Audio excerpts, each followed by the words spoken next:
वालेकुम गाइस, कैसे हैं आप? उम्मीद करते हैं आप सब खैरियत से होंगे, खुश होंगे और हमारी दुआ है कि हमेशा खुश रहें, हंसते और मुस्कुराते रहें। मेरा नाम है रहमान अनवर और मैं हूं ज़फर इकबाल और देखने जा रहे हैं पीएम मोदी इंटरव्यू। तो देखते हैं वीडियो। अगर वीडियो पसंद आए वीडियो को लाइक, चैनल को सब्सक्राइब जरूर कीजिएगा। तो देखते हैं। पहले मेरे राज्य में आपका बहुत बहुत आगमन एंड वेलकम। मैं बहुत आभारी हूँ, आपका भी आभारी हूँ, पूरे बंगाल का आभारी हूँ। और मेरे जीवन की शुरुआत में बंगाल की बहुत बड़ी भूमिका रही है और आज मुझे माँ के चरणों में जाकर के यहाँ पर आशीर्वाद लेने का मौका मिला, तो मेरे लिए शुभ अवसर है। प्रधानमंत्री जी, सुबह से तृणमूल का कहना है कि आप आउटसाइडर हो, बीजेपी का कहना है कि बेंगोलियन मोदी हमारे मन में प्रधानमंत्री हैं। आप अपने आप को आउटसाइडर तो नहीं समझते हो, आपका जवाब क्या होगा तृणमूल कांग्रेस को? ऐसा है कि शायद कुछ लोगों की इतनी बैंक्रप्सी है कि वो पॉलिटिकल नैरेटिव गढ़ नहीं पा रहे हैं। आइडियोलॉजी पर, विजन पर, डेवलपमेंट के प्रोग्राम्स पर, उस पर कोई बात करे तो उसका एक वैल्यू है। जब वो कुछ नहीं होता है तो फिर ऐसी बातें करनी पड़ती हैं जो किसी भी देशवासी को अपमानित करती है और उनको अंदाज नहीं है कि इसका नुकसान देश में बंगाली समाज को भी होता है। ये कभी नहीं करना चाहिए। इस देश का किसी भी कोने में रहने वाला व्यक्ति, उसके प्रति हमारा वही भाव होना चाहिए। और वैसे तो हम लोग वसुधैव कुटुंबकम वाले हैं, पूरे विश्व को परिवार मानते हैं, तो हमें ये शोभा नहीं देता है। प्रधानमंत्री जी, मैं संदेश खाली से हाल ही में होके आई हूँ और वहाँ पे मैंने बहुत सारी महिलाओं से बात करने की कोशिश की, लेकिन वो कुछ सहमे हुए हैं। उनको उम्मीद है कि वोट से शायद उनको वो मौका मिलेगा बोलने का। आप नारी शक्ति पे बहुत जोर डालते हैं, संदेश खाली को लेके आपको क्या कहना है? मैं बताता हूँ।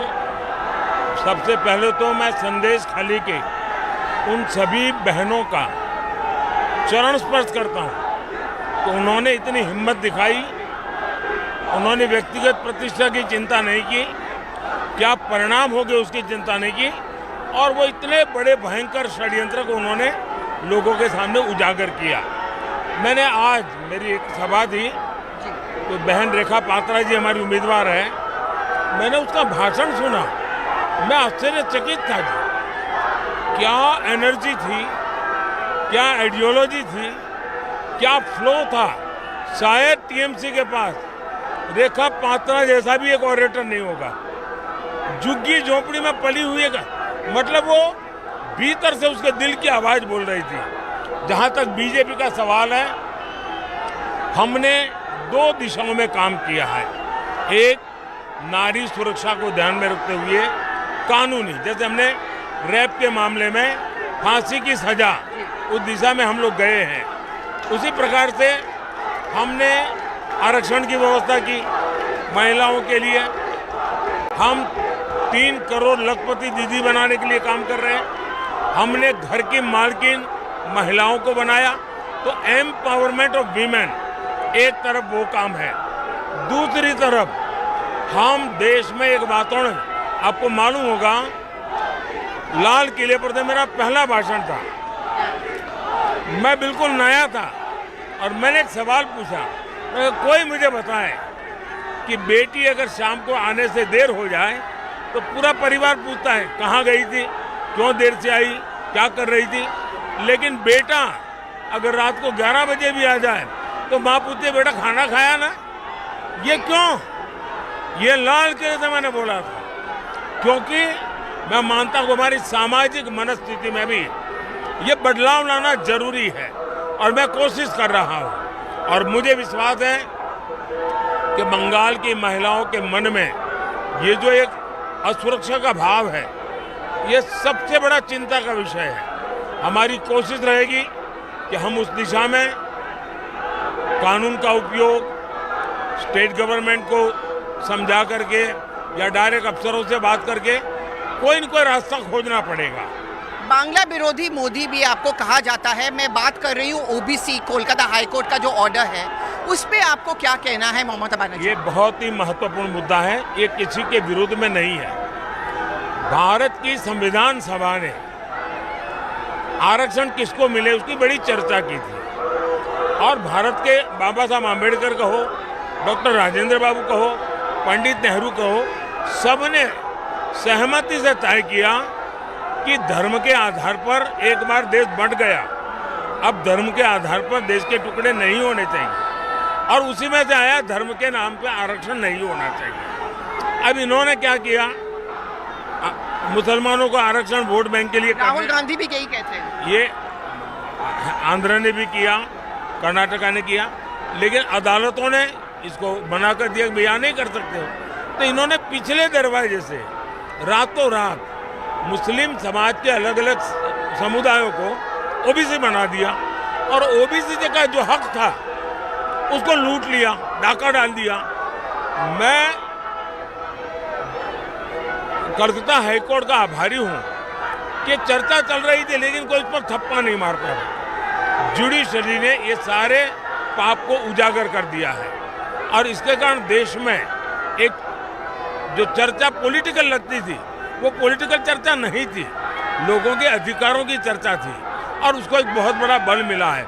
और इसके कारण बौखला करके अदालत को गाली देना, जजेस को गाली देना, ये तरीका शोभा नहीं देता है।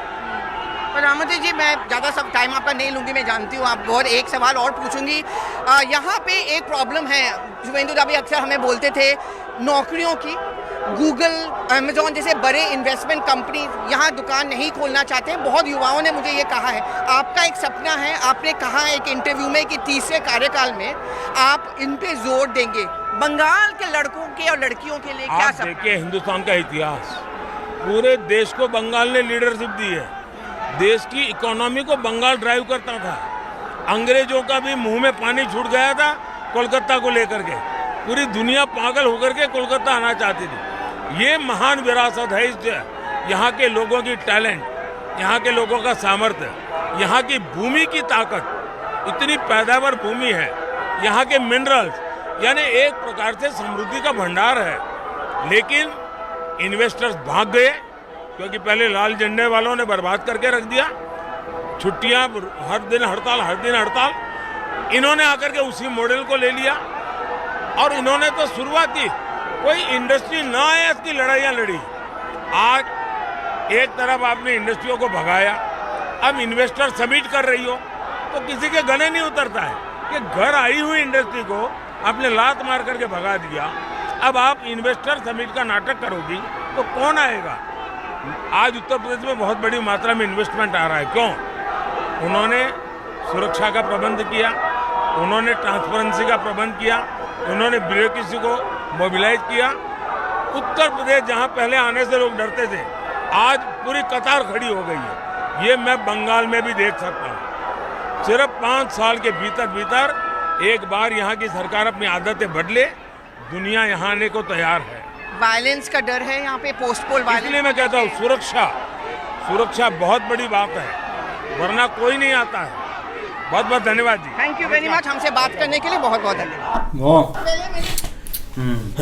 बिल्कुल यार, काफ़ी अच्छा एक इंटरव्यू है पीएम मोदी जी का, क्योंकि एक सबसे ज़्यादा एक बड़ा क्वेश्चन यही होता है एक लड़कियों को लेकर या एक नारी शक्ति को लेकर। और यहाँ पर देखा जाए ना, हमें अब बहुत ज़्यादा इस चीज़ पर एक ज़ोर देते हुए पीएम मोदी जी मिले हैं कि एक उन्होंने एक रिपब्लिक डे पर एक पूरा रिपब्लिक डे ही एक नारी शक्ति का नाम कर दिया था। और वही चीज़ें लेकर देख लें कि उन्होंने भी ज़्यादा इसी पर ये क्वेश्चन पूछे हैं कि एक लड़कियों को लेकर आप क्या करेंगे, क्या चीज़ें। एक उन्होंने यही बोला है कि आप बस हमारी एक बार फिर से हुकूमत आने दे तो आप देख लीजिएगा, आपको हर चीज़ एक आपके सामने होगी। एक बहुत ज़्यादा यार वो एक इस चीज़ का ख्याल रख लें और ये सबसे अच्छी चीज़ है यार, उनको एक हकूक़ देना, उनके लिए एक आवाज़ उठाना पीएम मोदी जी बहुत ज़्यादा कर रहे हैं। नहीं वाकई यार सही है, एक जो कॉन्फिडेंस अभी के एक इलेक्शन में एक नज़र आ रहा है ना, वो शायद पिछले में भी हो, लेकिन हम तो भाई एक फर्स्ट टाइम एक इलेक्शन इंडिया का कवर कर रहे हैं जो कि एक एक्टिविटी हो रही है और लोग कितनी तादाद में हिस्सा ले रहे हैं। अब एक देखो ना, एक पहले भी हमने एक ओल्ड स्पीच भी देखी है पीएम मोदी जी की, लेकिन तब थोड़ा सा ना एक माहौल और होता था। तब यही होता था कि हम मतलब कि एक पाकिस्तान से जंग करेंगे, हम एक पीओके ले लेंगे, ऐसा कुछ, क्योंकि वो थोड़ा सा ना एक जैसे एक पॉलिटिक्स में थोड़ा सा एक रंग डालना होता है, तो वो थोड़ा सा हर पॉलिटिक्स करता है, इसमें कोई शक नहीं है, हर कंट्री में होता है ये सब। लेकिन अभी की एक जो स्पीच आप सुन लें, अभी एक पीएम मोदी जी का एक आप विज़न देख लें, तो वो सबसे एक बेस्ट है, क्योंकि वो एक टेक्नोलॉजी की तरफ है और जो एक कंट्री में एक बड़े बड़े मसाइल हैं उनको एक हल करने का वादा है। तो भाई इस दफ़ा अगर एक पीएम मोदी जीत जाएंगे तो एक ये काफ़ी ना एक सुनहरी मौका होगा एक इंडिया के लिए कि वो इस मतलब के एरा में काफ़ी काम करेंगे, क्योंकि एक तीसरी बार उनको भाई एक मौका मिलेगा तो इसमें वो बहुत बड़े बड़े एक काम कर जाएंगे।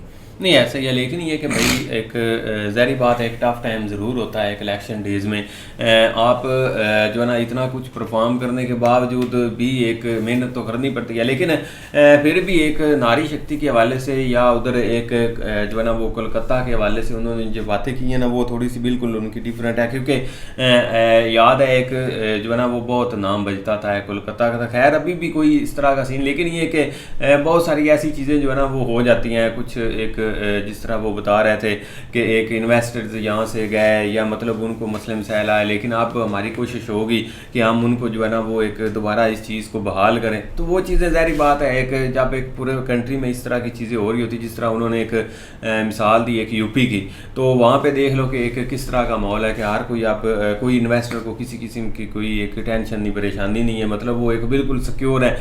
यही एक चीज़ होती है जब आप इन्वेस्टर को देते तब जाके वो एक पैसा लगाता है। ज़ाहिर बात हर एक कारोबारी बंदे का कोशिश होती है कि वो अपना कारोबार बढ़ाए, लेकिन ये नारी शक्ति के हवाले से भाई उनका एक बहुत बेहतर टास्क रहा है, क्योंकि हमने एक लाखपति दीदी या बहुत सारी ऐसी योजना जिसमें वो ड्रोन एक लड़कियों को दिए थे, और भी बहुत सारी ऐसी स्कीमें हैं जो उनके लिए एक उन्होंने अनाउंस की हैं और उनको एक बराबर राइट देने के लिए, जो कि हर एक खासकर एक मुसलमान महिलाएं जो उनके लिए भी उन्होंने बहुत सारी ऐसी चीज़ें की हैं जिस वजह से आज भी वो उनके साथ हैं।